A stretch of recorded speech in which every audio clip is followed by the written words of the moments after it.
નમસ્કાર દોસ્તો, સુપરફાસ્ટ તાજા સમાચારમાં તમારું સ્વાગત છે। દેશ, દુનિયા અને ગુજરાતના તાજા, મોટા અને સૌથી મહત્વપૂર્ણ સમાચાર જાણીએ તે પહેલા તમે ચેનલમાં નવા હોય તો ચેનલને જરૂરથી સબસ્ક્રાઇબ કરીને વિડીયોને લાઇક કરી દેજો।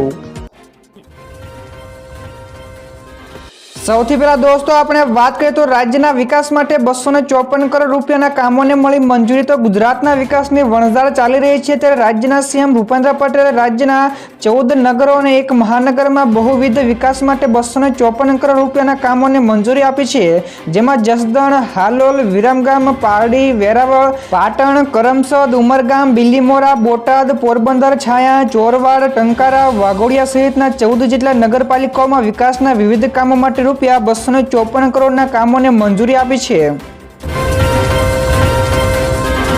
તો દોસ્તો બીજા સૌથી મોટા સમાચાર સામે આવ્યા છે। મોંઘવારીએ મૂકી માજા તો 14 મહિનાની ટોચે પહોંચ્યો। તો ખાદ્ય ચીજવસ્તુઓ મોંઘી થવાના કારણે ઓક્ટોબરમાં છૂટક ફુગાવો વધીને 6.21% થયો છે।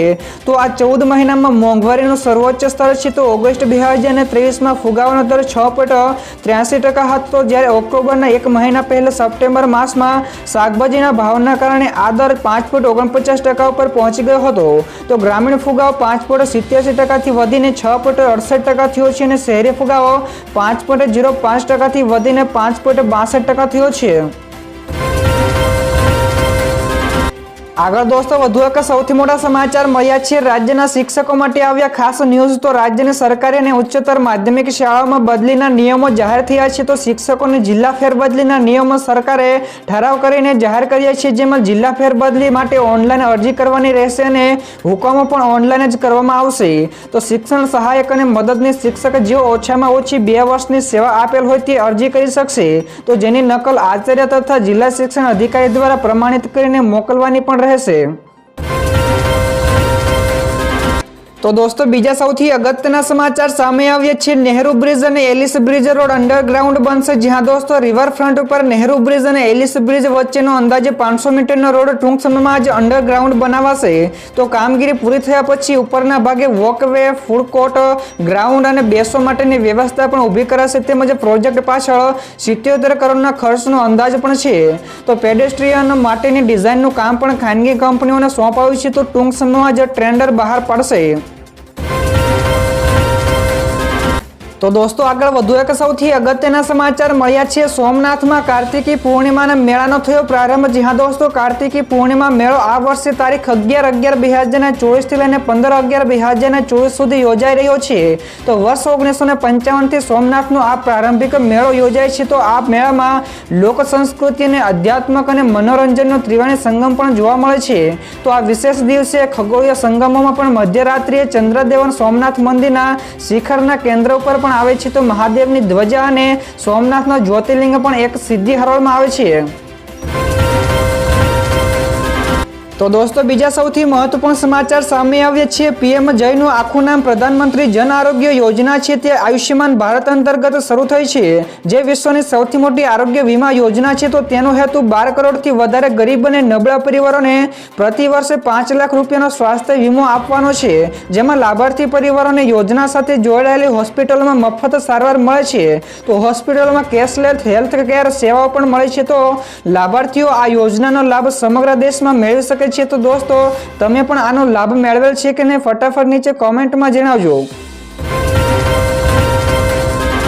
તો દોસ્તો આગળ વધુ એક સૌથી મહત્વપૂર્ણ સમાચાર સામે આવ્યા છે। ખ્યાતિકાંડ અંગે આજે ઋષિકેશ પટેલની ઉચ્ચ સ્તરીય બેઠક। જ્યાં દોસ્તો અમદાવાદની ખ્યાતિ હોસ્પિટલમાં થયેલા એન્જિયોપ્લાસ્ટિક કાંડ સરકાર સફાળી જાગી છે। તો આજે રાજ્યના આરોગ્ય મંત્રી ઋષિકેશ પટેલે ઉચ્ચ સ્તરીય બેઠક યોજવાના છે। તો રાજ્યના આરોગ્ય અધિકારીઓ સાથે યોજાનારી આ બેઠકમાં ખ્યાતિકાંડ વિશે પણ ચર્ચા થશે। તો આ બેઠક બાદ આ સમગ્ર મામલે કોઈ પણ નિર્ણય લેવામાં આવી શકે છે। તો આ સાથે જ ભવિષ્યમાં આવું ના થાય તે માટે પણ કોઈ નવો નિયમ લાવી શકે છે। તો દોસ્તો ફટાફટ આગળના બીજા સમાચાર વિશે વાત કરવામાં આવે તો લીલી પરિક્રમાના યાત્રાળુઓ માટે ખાસ સુવિધા। જ્યાં દોસ્તો ગઈકાલથી જ જૂનાગઢની ગિરનારની લીલી પરિક્રમાનો પ્રારંભ થયો છે। તો લાખોની સંખ્યામાં અહીં યાત્રાળુઓ આવતા હોય છે। તો પગપાળા મારફતે પરિક્રમા કરતા યાત્રાળુઓને કોઈ પણ તકલીફ ના પડે તે માટે આરોગ્ય કેમ્પની પણ વ્યવસ્થા કરવામાં આવી છે, જેમાં પરિક્રમાના રસ્તા ઉપર ઝીણાબાવાની, મઢી, સરકડિયા, મારવેલા, બોરદેવી તથા ભવનાથ વિસ્તારોમાં સરકારી આરોગ્ય કેન્દ્ર વ્યવસ્થા પણ ઊભી કરવામાં આવી આવી છે। તો દોસ્તો બીજા સૌથી મોટા સમાચાર સામે આવ્યા છે। અમિત શાહના હેલિકોપ્ટરની પણ તલાશી લેવાઈ। જ્યાં દોસ્તો ભારતના ચૂંટણી પંચે હેલિપેડ ઉપર ઉદ્ધવ ઠાકરેની બેગની તલાશીને લઈને ચાલી રહેલા રાજકીય વિવાદો ઉપર પ્રતિક્રિયા આપી છે। તો પંચનું કહેવું છે કે નેતાઓના હેલિકોપ્ટરની તપાસ અંગે અધિકારીઓ દ્વારા કડક કાર્યવાહીનું પાલન કરવામાં આવે છે। તો 2024 લોકસભાની ચૂંટણી દરમિયાન બિહારમાં ભાજપના રાષ્ટ્રીય અધ્યક્ષ જેપી નડ્ડા અને ગૃહમંત્રી અમિત શાહના હેલિકોપ્ટરની પણ તલાશી લેવામાં આવી હતી। ત્યાર પછીના દોસ્તો બીજા સમાચાર શેર માર્કેટ વિશે પણ મળ્યા છે। તો ગઈકાલે શેર બજાર લાલ નિશાનમાં બંધ થયું હતું। જ્યાં દોસ્તો શેર બજાર ગઈકાલે લાલ નિશાન સાથે નોંધાયું છે। તો બજાર બંધ થતા પહેલા સેન્સેક્સમાં 820 પોઈન્ટના ઘટાડા સાથે ટ્રેડ થઈ રહ્યો હતો। તો સેન્સેક્સમાં 78,675 ઉપર બંધ થયો હતો। આ સિવાય નિફ્ટીમાં પણ ભારે ઘટાડો જોવા મળ્યો હતો। તો બજાર બંધ થતા પહેલા નિફ્ટીમાં પણ 257 પોઈન્ટના ઘટાડા સાથે જોવા મળ્યો। તો નિફ્ટી પણ 23,883ના અંક ઉપર બંધ થયો હતો।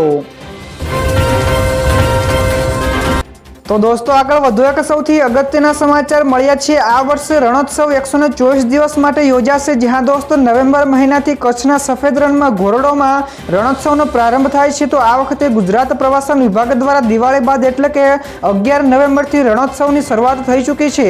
તો આ વર્ષે રણોત્સવ 124 દિવસ માટે યોજાશે। જો કે રણોત્સવને લઈને લોકોમાં અનેરો ઉત્સાહ પણ જોવા મળી રહ્યો છે। તો દેશ વિદેશથી લોકો અહીંયા આવતા હોય છે, જેને લઈને તંત્ર દ્વારા તમામ તૈયારીઓ પણ પૂર્ણ કરી દેવામાં આવી છે। તો દોસ્તો ત્યારબાદના બીજા સમાચારની ઝડપથી આગળ વાત કરવામાં આવે તો એસબીઆઈના ગ્રાહકો રહે એલર્ટ। તો જ્યાં દોસ્તો એસબીઆઈએ ગ્રાહકોને એસબીઆઈના નામ ઉપર રિવોર્ડ પોઈન્ટ્સને લઈને કોઈ મેસેજ અથવા તો લિંક મળી છે તો સાવચેત રહેવા માટે જણાવ્યું છે। તો ઓનલાઈન છેતરપિંડી કરનારાઓ મેસેજમાં લખ્યું છે કે તમારા એસબીઆઈ ડેબિટ કાર્ડ ઉપરના રિવોર્ડ પોઈન્ટના સમાપ્ત થવા જઈ રહ્યા છે। તો તેને રિડીમ કરવા માટે તમારે લિંક ઉપર ક્લિક કરવું પડશે। આવી લિંક ખોલવાથી તમારા પૈસા પણ ઉપડી શકે છે, તો અંગત માહિતીને પણ ચોરી થઈ શકે છે। જ્યારે ફોનમાં મેલ વેર દાખલ પણ થઈ શકે છે, તો આ લિંક ઓપન પણ કરવી નહીં। તો દોસ્તો ત્યાર પછી આગળના બીજા સમાચાર સોના ચાંદીના ભાવ વિશે પણ મળ્યા છે। તો ગઈકાલે દેવ ઉઠી 11 અને તુલસી વિવાહના દિવસે સોનાની કિંમતોમાં ઘટાડો થયો છે। તો ગઈકાલે દેશમાં પ્રતિ 10 ગ્રામમાં 24 કેરેટ સોનાનો ભાવ 78,800 રૂપિયા અને 22 કેરેટ સોનાનો ભાવ 72,000 રૂપિયાની આસપાસ ટ્રેડ થઈ રહ્યો હતો। તો ગઈકાલે ચાંદી પણ 92,900 પ્રતિ કિલો ઉપર ટ્રેડ થઈ છે। તો અમદાવાદમાં 22 કેરેટ સોનાનો ભાવ 72,240 રૂપિયા અને 24 કેરેટ સોનાનો ભાવ 78,800 રૂપિયા છે। તો દોસ્તો બીજા સૌથી મોટા સમાચાર સામે આવ્યા છે। વિપક્ષના નેતા અમિત ચાવડાએ કહ્યું કે સરકારની મિલીભગતથી મેડિકલ માફિયાઓ બેફામ છે। જ્યાં દોસ્તો ખ્યાતિ કાંડ મુદ્દે વિપક્ષના નેતા અમિત ચાવડાએ પ્રતિક્રિયા આપી છે અને તેમણે કહ્યું કે મેડિકલ માફિયાઓ સેવાના નામે કૌભાંડો કરી રહ્યા છે। તો ગુજરાતમાં આવું વારંવાર કેમ થાય છે? તો આ પહેલા પણ આ હોસ્પિટલમાં કાંડ થયા છે। જો ત્યારે કડક પગલાં લીધા હોત તો આજે આ બીજું કાંડ ના થાત। તો સરકારની મિલીભગતના કારણે મેડિકલ માફિયા પણ બેફામ થયા છે। તો સરકારી યોજનાઓમાં કરોડો રૂપિયાના કૌભાંડો પણ થઈ રહ્યા છે। ત્યારબાદ દોસ્તો બીજા સૌથી અગત્યના સમાચાર સામે આવ્યા છે। ભારત વિના ટુર્નામેન્ટ રમાશે। જ્યાં દોસ્તો પાકિસ્તાન દ્વારા આગામી વર્ષે યોજાનારી ચેમ્પિયન ટ્રોફીને લઈને વિવાદ ચાલી રહ્યો છે। તો બીસીસીઆઈ ભારતીય ટીમને પાકિસ્તાન નહીં મોકલવાનો નિર્ણય લીધો છે। તો ભારતીય બ્લાઇન્ડ ક્રિકેટ ટીમને પણ પાકિસ્તાન જવાની પરવાનગી મળી નથી। તો તેના કારણે પાકિસ્તાનને મરચા લાગ્યા છે। તો તેમણે કહ્યું કે જો કોઈ ટીમ નહીં આવે તો ટુર્નામેન્ટ ઉપર કોઈ પણ અસર નહીં થાય। તો આ ટુર્નામેન્ટ ભારત વિના પણ રમાશે તેવું જણાવ્યું હતું। ત્યાર પછી દોસ્તો આગળ વધુ એક સૌથી મોટા સમાચાર મળ્યા છે। આઈએએસ અધિકારીએ હિન્દુ અને મુસ્લિમ ગ્રુપ બનાવતા થયા સસ્પેન્ડ। જ્યાં દોસ્તો કેરળ સરકારે 2 વરિષ્ઠ આઈએએસ અધિકારીઓને સસ્પેન્ડ કરી દીધા છે। તો તેમના ઉપર નિયમોનું પાલન ન કરવાનો અને શિસ્તનું ઉલ્લંઘન કરવાનો આરોપ છે। તો અધિકારીના નામ કે ગોપાલ કૃષ્ણ અને એન પ્રશાંત છે। તો ગોપાલ કૃષ્ણ ઉપર 2 વોટ્સઅપ ગ્રુપ બનાવવાનો આરોપ છે। તો હિન્દુ અધિકારીઓને મલ્લુ હિન્દુ ઓફિસર્સના નામના ગ્રુપમાં જોડ્યા અને મુસ્લિમ અધિકારીઓને મલ્લુ મુસ્લિમ ઓફિસર્સના ગ્રુપમાં જોડ્યા હતા। તો દોસ્તો બીજા મુખ્ય સમાચાર સામે આવ્યા છે। ભેળસેળિયા માટે સજાની શું જોગવાઈ છે તેના વિશે ચર્ચા કરવામાં આવે તો ભારતમાં ખાદ્ય પદાર્થોના ગુણવત્તા અને સ્વચ્છતા માટે ફૂડ સેફ્ટી અને સ્ટાન્ડર્ડ એક્ટ 2006 ઘડવામાં આવ્યો છે। તો આની અંતર્ગત ફૂડ સેફ્ટી અને સ્ટાન્ડર્ડ ઓથોરિટી ઓફ ઇન્ડિયા એટલે કે FSSAI ના નિયમોનું પાલન કરવામાં આવે છે। તો ભેળસેળયુક્ત ખાદ્ય પદાર્થો બનાવવા અથવા તો વેચવા ઉપર 1 લાખ રૂપિયા સુધીનો દંડ અને 6 મહિનાથી લઈને 7 વર્ષ સુધીની જેલ પણ થઈ શકે છે। તો ભેળસેળયુક્ત ખોરાકના કારણે મૃત્યુ થાય તો આજીવન કેદ અથવા તો 10 વર્ષની જેલની સજા પણ થઈ શકે છે। ત્યાર પછી દોસ્તો ફટાફટ આગળના બીજા સમાચારની વાત કરવામાં આવે તો કોંગ્રેસના સાંસદ ગેનીબેન ઠાકોરે કહ્યું કે પીએમજે એટલે કે પ્રધાનમંત્રી જન આરોગ્ય યોજના હેઠળની બધી હોસ્પિટલો ભાજપના મળતિયાઓની છે। જ્યાં દોસ્તો કોંગ્રેસના સાંસદ ગેનીબેન ઠાકોરે ખ્યાતિ હોસ્પિટલમાં મોત મામલે સરકાર ઉપર ગંભીર આરોપો કર્યા છે। તો સાંસદ ગેનીબેન ઠાકોરે આરોપ લગાવતા કહ્યું છે કે પીએમજે એટલે કે પ્રધાનમંત્રી જન આરોગ્ય યોજના હેઠળની બધી હોસ્પિટલો બીજેપીના આગેવાનો અને તેમના મળતિયાઓની છે અથવા તો હપ્તા પણ આપવા આવે છે। તો આ દરેક વાતની સરકારને ખબર છે પરંતુ નજર અંદાજ કરવામાં આવે છે। જ્યારે તેમણે આ મામલે કડક કાર્યવાહી કરવામાં આવે તેવી પણ માંગણી કરી છે।